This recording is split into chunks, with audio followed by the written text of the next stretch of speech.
no doubt, reflecting on things that had gone wrong. And then Nina's talking about how you can make things go right through design thinking. Now, is there any connection there? I mean, do you think the things that went wrong didn't have enough design thinking in the terms that have been expressed there, in terms of thinking through the problem, consulting scads of people, and methodically going through that? Or do you think there's other stuff going on, or both? I think that most of the things that I mentioned that went wrong would have benefited from design thinking, in that they're essentially driven by very firm assumptions about what was required, some of them with, frankly, an ideological setting, and they didn't actually tease out enough about how this would work on the ground in practice and how a perception of that could feed back into the design of the initiative. And in the case of the outsourcing of employment services, there have been a series of reviews over 20 years, but none of them have got to terms with the problem. And so the system, in one sense, has even got worse rather than better.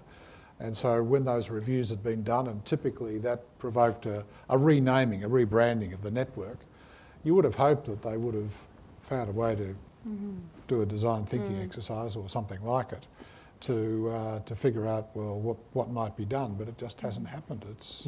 It's a terrible mess. So if ideology is driving it, does that mean there's no practical space for design thinking? Because in a way, design thinking is anti-ideological, isn't it? It's really about what works. Yes, except that even if ideology does drive it, sometimes it's going to be right. But what you need is a means of checking how it's going, the evaluation argument. And that's also been missing. And if you had an evaluation and you found that things weren't working, that's when you could choose to do a design thinking type exercise about, well, how do we make this work better? Nina, I mean, you gave the example there of renewables and so on. I mean, has there been work that you've been involved in whereby, kind of looking at the problem from a design point of view, you've come up with a solution which would not have been achievable otherwise? Well, I guess there's lots of points that you could point to about that. I guess when we say design solution, that's sort of a bit in a long puzzle. So sometimes it's actually about what design thinking uncovers as what actually is really going on, and the solution is how have you engaged who to come up with something that's a possibility. So an example that we have referred to, because it's been well documented and it's actually public and it's now in its full implementation, was work we did with vulnerable families in the ACT. So they just genuinely were like, we've tried lots of things, we recognise the cost to continually support people, but they're still not getting both a total package of support and also getting to a life, pathway that's actually progressing them out of a reoccurring cycle of disadvantage. So really, from a design thinking point of view, what it actually invited was, for the first time, different voices to be heard, including the comment that you made, Terry, about frontline workers actually been as effective as they can be and being very passionate about resolving things and feeling frustrated by their own constraint. So what design thinking did in that scenario was actually give license and really liberated people's ability to contribute to where it was working well. And if anything, it actually uncovered where people were breaking the rules. Their rule breaking actually was where the idea came from. Could I add a point to that? So, some years ago I had some market research done into what people in the community thought about some key service delivery areas. And what it showed was that people in the community loved their child's teacher and the school at which their child was studying, even if the school, frankly, wasn't performing in tip-top shape. They loved the nurses that they encountered in the public hospital, but they hated the systems that sat behind them, because they saw the systems as making life hard for the people who were trying to help them on the ground locally. And there's some truth in that. So the people who perceived that were actually perceiving it correctly. And so if you now go to some of the outsourced service delivery that's done by faith-based organisations, what's happened there is that the central bureaucracies have just incrementally added more and more detailed reporting requirements, and they're spending more and more of their money on people who can simply fill in the forms and write the reports that people like us require back in head office. It's killing the very purpose of outsourcing, and you can only get it right if you go back to what happens on the ground, how people feel about that, whether they're delivering the services or on the receiving end. And basically, people like all of us have less to offer at that point of connection than we imagine. I mean, one point that Nina made or quoted was slowing down things actually, in the end, speeds them up. And I've heard different ways of expressing that. I'd be interested in your view on that, Terry, because I think what it implies is sometimes there's almost a political imperative to do things quickly. Inevitably, in my experience, watching those things that have been done quickly, act in haste, repent at leisure. So Peter Shergold last night talked about the pink bats thing. There's been a fair bit of discussion, including in ANZOG forums, about the National Disability Insurance System and whether, to use that characterisation of the reviewers, it was like an aeroplane that was taken off prematurely and being assembled while it was in the air, which is a frightening prospect for a major program. So is that part of the problem, that there are kind of pressures to try to do things too quickly and then perhaps not monitor them sufficiently well? Pressures and preconceptions. So there are pressures to act quickly, but there's often an overlay of preconceptions about how things should be done. And I don't think Peter, with his review, quite got to the bottom of what actually happened with pink bats. But the truth of it is that the problems didn't arise out of things done by public servants. The problems arose out of things done elsewhere within government, put it that way. And that sort of problem happens all the time. So I was around, believe it or not, when in the mid-90s, when John Howard became Prime Minister, it was decided to outsource employment services. Everybody hated the old CES. In some states, they were just thought to be a group of socialists or something like that. And Steve Sedgwick had been in finance and was sent into education, training, employment to do this. And he got a team of people, and I was one of the people interviewed. And I said, whatever you do, don't just tender them out on the basis of price, tender them out on the basis of quality or results.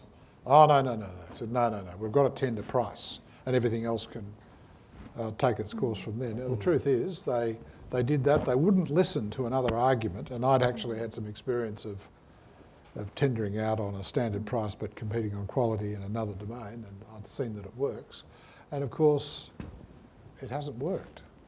And it's been not working for 20 years, for God's sake. I mean, and you've got all these people having a terrible life that need not, in many cases, be as bad as that, simply because of some stupid preconceptions that were insisted upon in Canberra when that system was designed. In fairness, though, I think if we look back at the old CES, there were reasons why it needed to perform better, right? So the Productivity Commission did a review of the job network after its first 5 years or something, and found, consistent with what you're saying, that there'd be no statistically significant improvement in terms of outcomes and so on. What had happened But it was cheaper. It was cheaper. Yeah. It was cheaper, right? So I'm not achieving denying the same efficiency. outcomes. I'm not denying that. I'm not saying if you set the price, you set it as what it was. There are techniques available now for working out what the price should be. It's pretty common in the private sector. And presumably, a sensible person would have said, okay, we'll figure out what the price for different types of services should be. But some of the private sector firms competing in the outsourcing market now, including firms from overseas, are doing it on the basis of deliberately underpricing their bids, knowing that if they get the work, they can then go and muscle up after the event and go to government and say, whoops, it hasn't worked, we need more money. And there's a history of that in Victoria. When Jeff Kennett franchised the public transport system, in 2002, after Steve Bracks had been to an election promising to spend $1 billion on a very, very prominent road in the eastern suburbs of Melbourne, he came back in Treasury, he said, oh, look, we've spoken with the franchise holders of trams and trains, and they can't make it work, and they're going to hand back the keys unless we give them another $1 billion. So the government had a gun at its head, it gave them the money and it tolled the road, which was a bit of a political problem for Steve Bracks, as you'd imagine. but he got through it. But that sort of story is not uncommon here and overseas, and bizarrely, our treasuries don't know about them. I'm not in a particularly positive frame of mind about some, not all, but some treasuries. Well, we won't get you to name them. So, and I think Terry also mentioned the vet sector, where we've all, particularly those in Australia who've been reading the press, in a way, when you look at what happened, you'd say, well, why didn't anyone think that would happen when you create incentives for private firms to come in and offer people laptops and vet education on a basis of the government will pay now and you pay them back later if you can and if you get a job with a high enough income. So that all has gone to custard. But I mean, Nina might well say, well, it lacked design thinking process to sort of work out and talk to enough people to get a sense of how you design this thing to make it more fail-safe. And that certainly didn't happen. So a whole book's been written about catastrophes in public policy, and I think many of them just are due to, either ideology or speed or lack of process. Or deafness. Or deafness, yes. Governments typically are not good at consulting, let alone engaging. And I include most public servants in that because they've never seen it as their job. Anyway, I'm giving my views now and I shouldn't. So the floor's open to questions and comments if we haven't already provoked you. Around the table, who's going to be first? Yes. Just a question around expectations of the community and also the media around quick fixes to problems, and some of the issues you've identified, Terry, obviously quite long-term thinking and long-term solutions. How do you balance the two with some expectations of the community that you would fix things really quickly or the government has failed, some of the measures of failure, possibly that things are not being fixed quickly enough, but also the realisation that some matters or issues take a long time to fix, and how do you manage the expectations, and also through the media, the 24-hour cycle? I'll just have a quick response to that to say that I don't think it's a question of just a binary thing of problem fix. I think it's actually a combination of actually exercising engagement that says we actually are doing something in response to something. So if actually something hasn't worked, it's not such a case of, people state what they want and you just got to give it. It's actually a case of actually explaining what is the way in which we're going to better understand what actually has happened and how we're going to engage the community in doing that. So I think people aren't silly. You and I are actually part of our communities, and we read the paper, we see the news as well. We're a bit more discerning and we've got a bit more knowledge than the average person because we're in systems. But at the end of the day, most people are actually more encouraged by the honesty. I think was it Bill English who said this morning? That honesty? That you own that something has happened. And then the honesty to say we might need to take a different path now to actually address this. So my response would be, I don't think there is a thing of managing expectations in an absolute sense. I think it's about inviting in so you can actually start to build a shared view of expectations of what needs to change, and therefore you've got a different point of, you're almost crafting in expectations rather than trying to meet something that is quite elusive, I think. Some problems are easy to make a quick decision on. If you're going to float the currency, you're either going to float it or not float it. And when that happened, when Paul Keating was early in his time as Treasurer, he and Bob Hawke are still disputing whose idea it was. Because it was a success. but they were strenuously opposed by the Secretary of Treasury. And Treasury kept writing briefs that were scathing about the idea of floating the currency. And to their credit, Keating and Hawke stuck to their guns, did it, and as Gary said, it worked. But there are plenty of problems that aren't that straightforward and do take a lot of time to solve. The second point I'd make is that the Australian government system is unusual compared to the government systems in some other countries in that it has two types of entities. Ministerial departments, accountable through a secretary to a minister, and fairly independent agencies. The degree of independence can vary, but essentially these agencies are established under statute.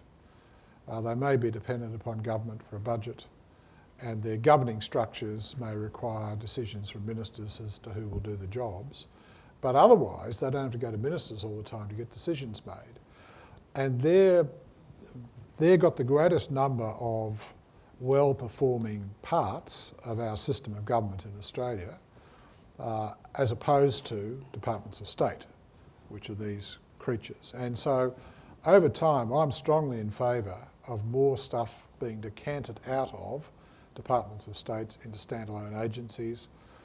And it turns out that many of the agencies are more efficient at doing the job as specific purpose, focused organisations, more efficient at doing the job than departments of state that just have these massive overheads that are loaded onto anything that you can do. And it's those agencies or those devolved entities like self-governing schools, hospitals, TAFEs, all that sort of stuff, that are better at working with the community or the relevant stakeholder groups in a thoughtful way to do results, to get results. And so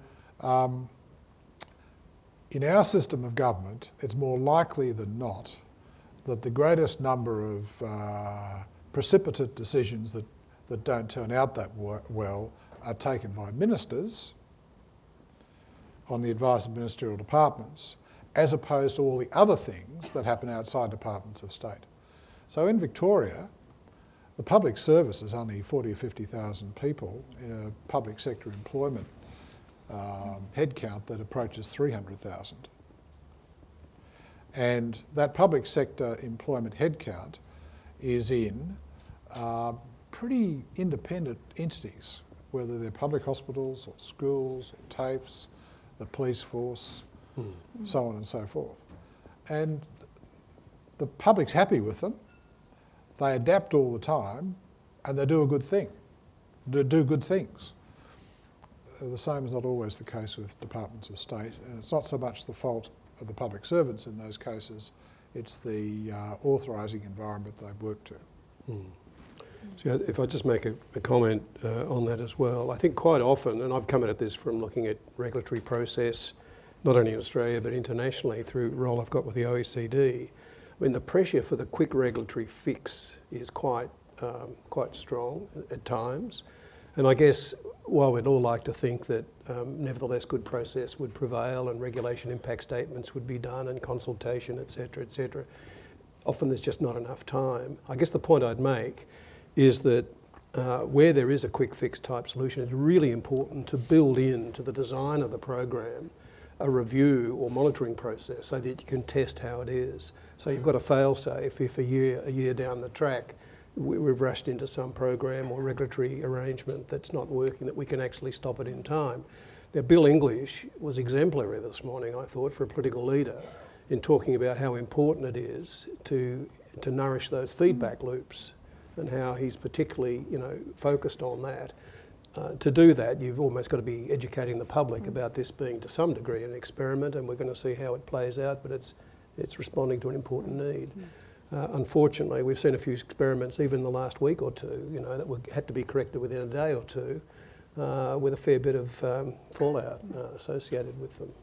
Could I just make a quick comment on just to reiterate, the fast and the slow, it's an and I want to be really clear that your confidence to engage, even if it has to be a quick, like how fast is fast when you've got to respond to something?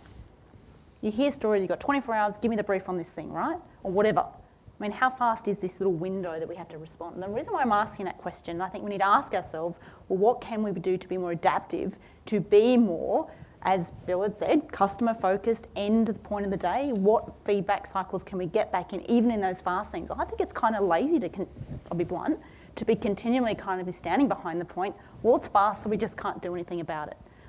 It's kind of like, that's really old school thinking, I think. I mean, if Elon Musk can put something to space for 1/100th of the cost of industry, and whether you like him or not, I'm not asking you to like him.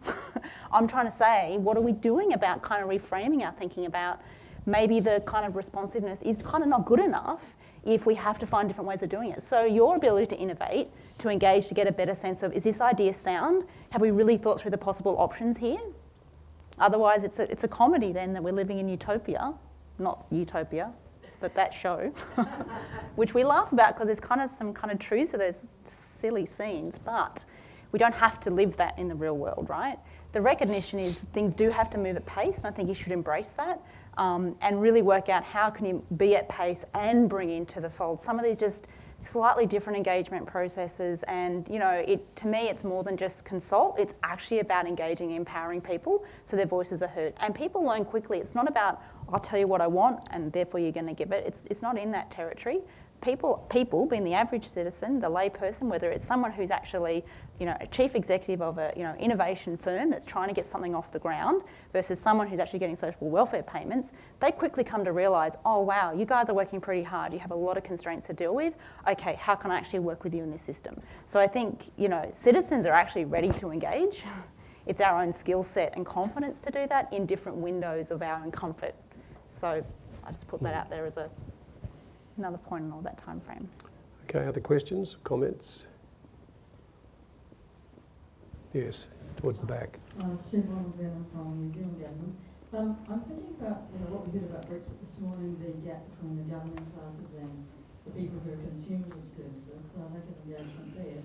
I'm thinking about, so Nina, you've just talked about speed as a putative barrier to engagement, but I'm wondering about what else is it that gets in the way of our being prepared to engage right at the beginning. I was thinking about the traditional policy cycle that I've seen at work in New Zealand where you kind of do all your analysis and you put up all your papers and you make them look as good as they possibly can.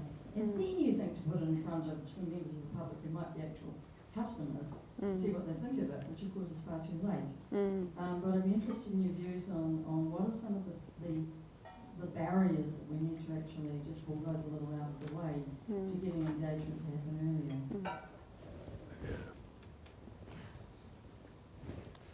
Do you want to? One thought on that immediately, going to the authorising environment point. So where we are seeing public organisations take a more courageous step to start is where there is someone who's in a leadership position of influence who says we actually need to insert some other activity here and actually enrol some people, and it doesn't have to be a lot to get some ideas into something. So, you know, I really praise the leadership in the ACT government context that we worked in, so particular leader there, David Matthews, and he's now moving on to other leadership roles in that system. And he really just made it very firm that he needed to see a co-design process step in, and very focused period of time.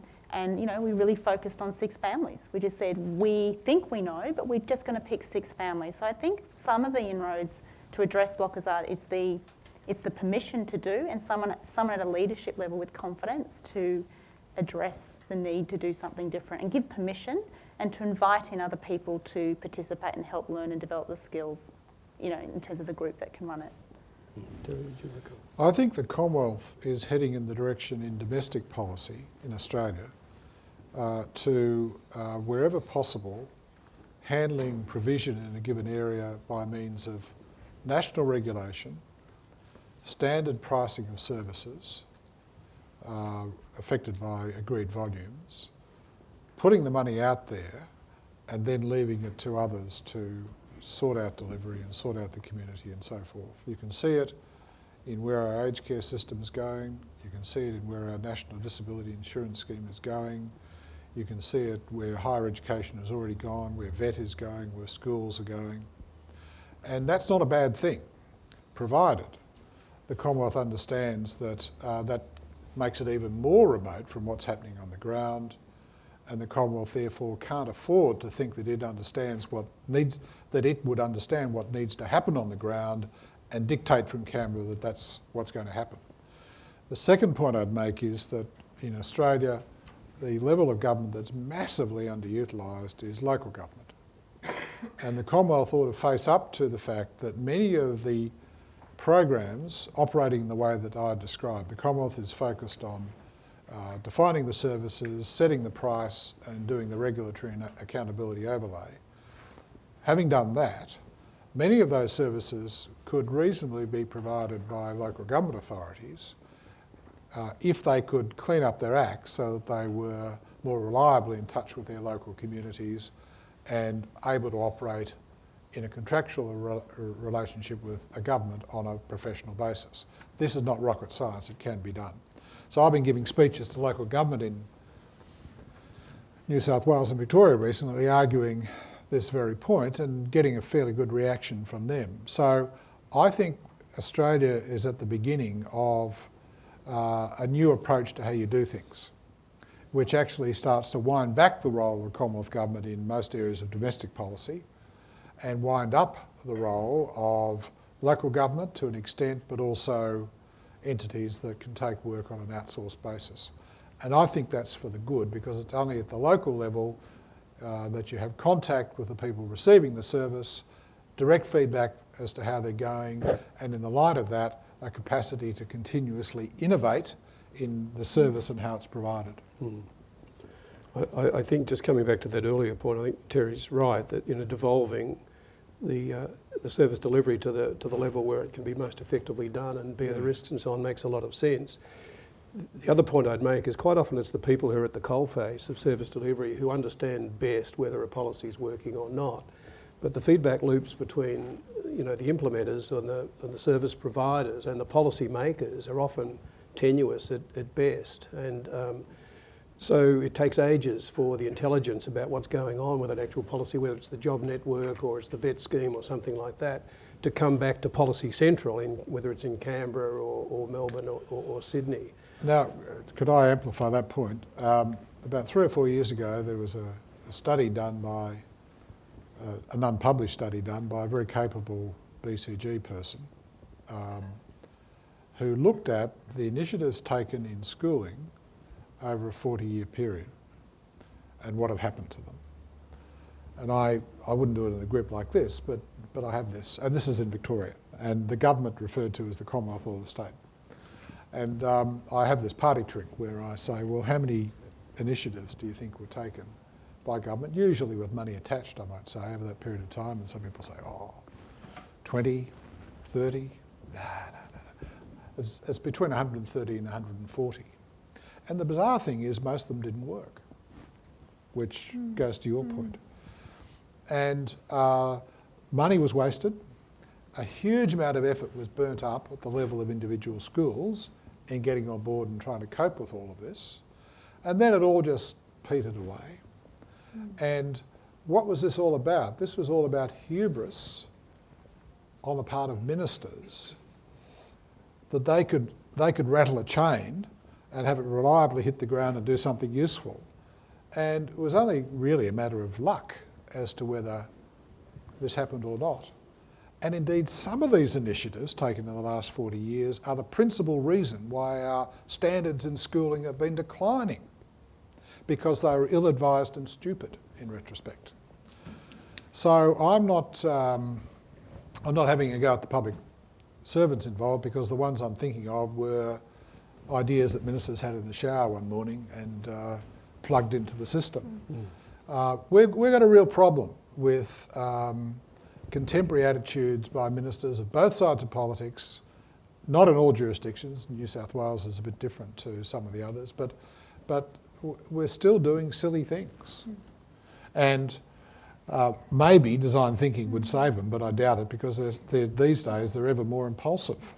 I was going to say that, the dialogue I'm hearing from secretaries and deputy secretaries about, particularly when they say, look, can you help us really lift, I guess, the game inside our group in terms of particularly bringing forward ideas and thinking and approaches to move things forward. And I'm going back to Bill's comment about creating better solution finders.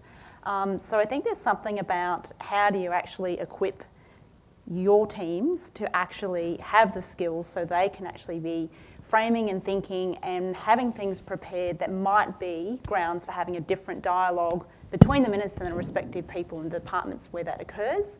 Because the narrative I'm hearing is actually that people are looking in their drawers to say, where are those kind of like pre-prepared policy ideas that if we get asked, quick, we need to think of something.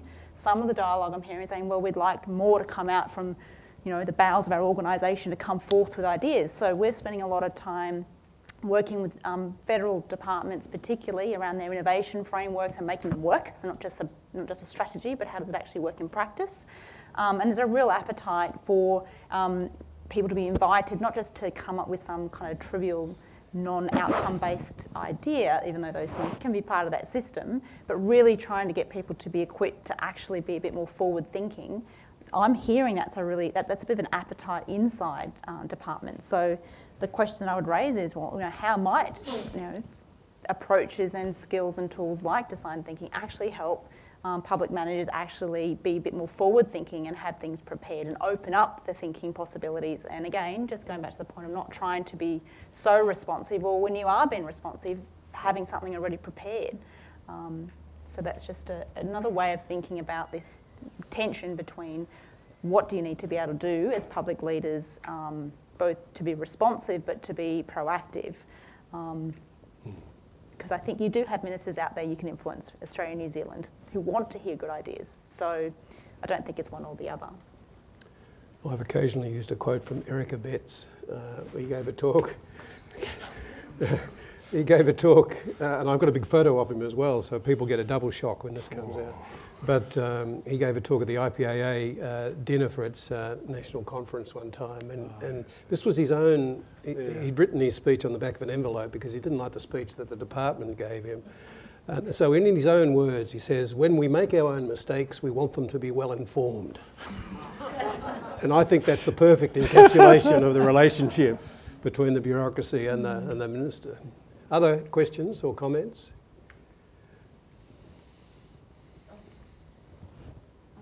Terry, can I ask you? Yes, it's working, Mary. Can I ask you about how a head department builds trust with a minister? Because you can't have courage in the absence of trust. And if people indulge me, I'll go to two examples of very high levels of trust and courage, which John Pearson developed with two separate ministers from different sides of the spectrum. So in 1982, he became president and chief executive of the Hunter Board. He was told that they need to build a new dam because Chichester was full. The rate of population growth, etc., required another dam to be built, and there was no money to do it. The long and the short of it is, he built on a case which was called user pays for water. In the process of doing that, he had media article after media article calling for his blood, and he had someone turn up in his office with a gun, and Diane Hindley needs a medal of honour for actually saving his life. All because water was free, it falls from the sky, you can't charge us. The second example was Maria T. in the Keith government. The issue there was demand for health services was way exceeding the capacity of the budget to supply. And John and the team of people developed something called Hazlitt's funding, which is Terry alluded to that now adopted across the country. So Stephen Duckett was instrumental in designing that as well. Neither of those reforms could possibly have taken place without a strong level of trust between the Minister of the day and the Chief Executive. How do you build that trust? Well, sometimes you don't have to, because sometimes you've got a minister who understands how a system of government works and takes the view that the senior public servants will be trusted until there is reason not to trust them. And that's indeed what senior ministers in the new Hawke government, when they were elected, decided they would do when, as they're, having been assigned their portfolios, a group of them met. And I know this from one of the people who's in the meeting, one of the ministers in the meeting, and they said, well, what do we do with the public service? And they decided they would all go out and trust the public service until they had reason not to. And obviously they were well rewarded by a responsive and able public service in what it did. So often you don't have to, you just got to be conscious that if you betray the trust, you lose it. The second point is, though, that when people go through a crisis together, you tend to find that if it comes out okay, the people who've worked together, a minister and, say, a secretary, end up with a better understanding of each other and a greater willingness to trust each other. But some ministers will never really trust senior public servants because they're inherently suspicious of where they come from. And also, perhaps, because they find public servants impossible to read in human terms and likely to obfuscate at the drop of a hat. Now, I'm just saying that's what ministers think sometimes. And therefore, there's no reliable plan for building trust with a minister It all comes down to what the individual minister is like and what the individual senior officials are like and the events that they face. Because as you know, Harold Macmillan said when asked about the problems of being Prime Minister of Britain, I think he'd been through the Suez crisis, and he said in response to the questioner, events, dear boy, events. And he's right, and it's still the case. Other questions or comments? Just over there near the window. Thank you for a really interesting discussion. I noticed in the description of this this session that it was about policy processes and practices and also culture.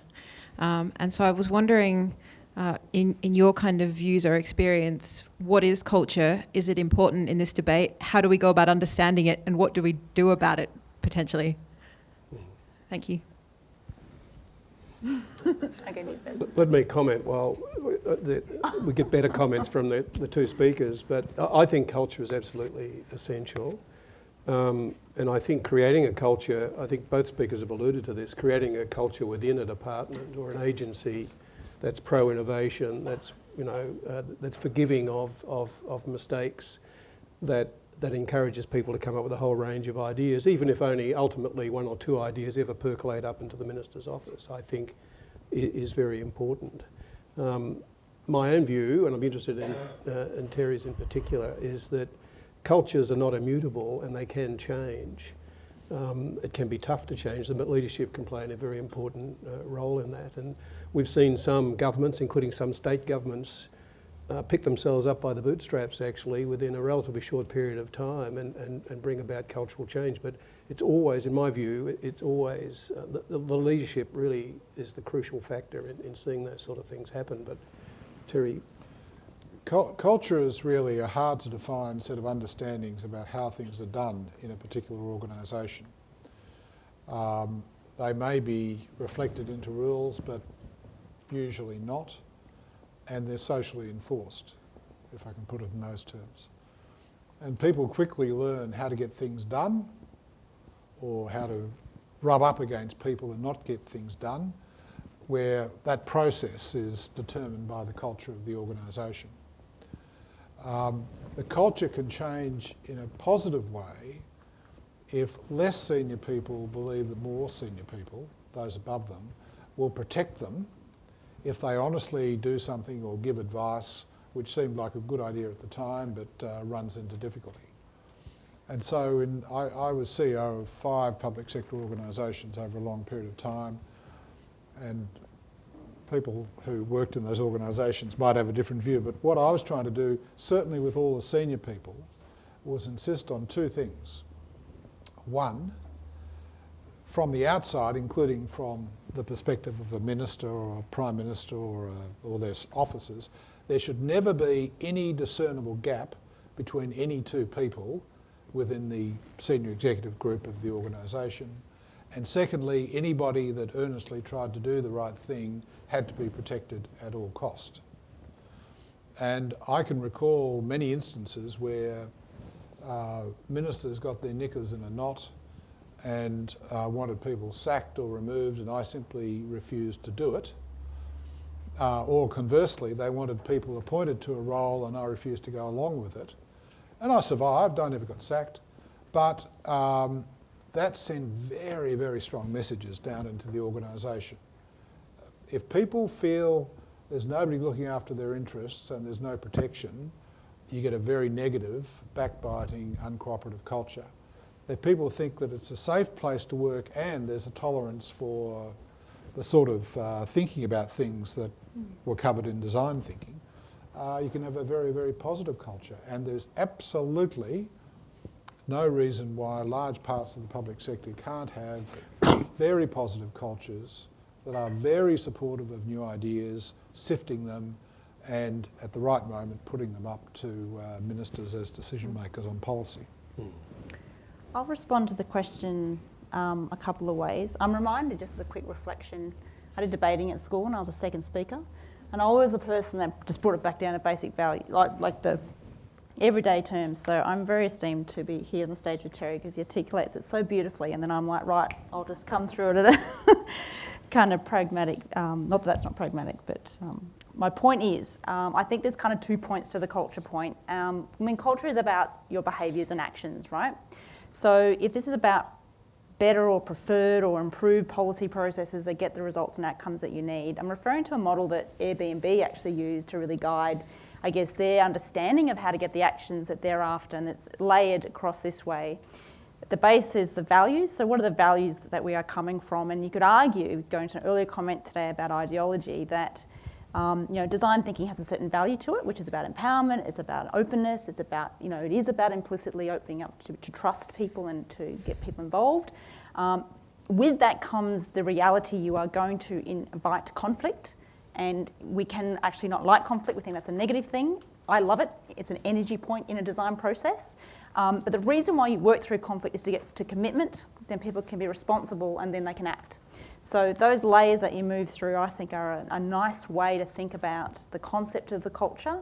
And I want to just emphasise the split between the collective and the individual. So some great work done by a number of different people, but one author in mind is Jean Lydekker. She actually runs one of the programs here on design thinking with ANZO and talks about the growth mindset that's actually needed for innovation.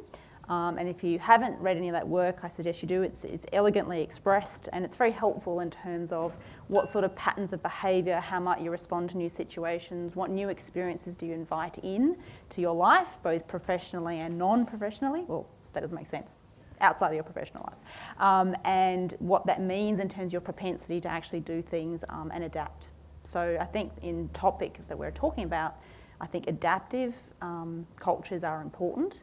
And on that point, I would emphasise adaptation is your ability to have very concrete routine skills that you can draw on, that you're very confident in, but you're continuing to learn new ones.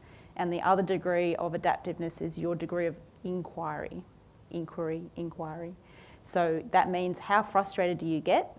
If you're always frustrated, that's not good, but are you putting yourself into situations where you're constantly learning and asking new questions would be a good test for you in terms of your own growth. Okay, well, I think we've had an excellent discussion. If I tried to sum up all of that, I guess it's probably, there's an implication of hope in that I think a lot of the way forward is within the hands of public servants and in particular public sector leaders to grab the opportunities and to prepare, and I suppose, to build trust with their minister in a way that, difficult things can be achieved. That's what we're all about, I guess, and that's what the conference is about as well. So could I ask you please to thank very much Nina Terry and Terry Moran for a wonderful presentation. Thank you.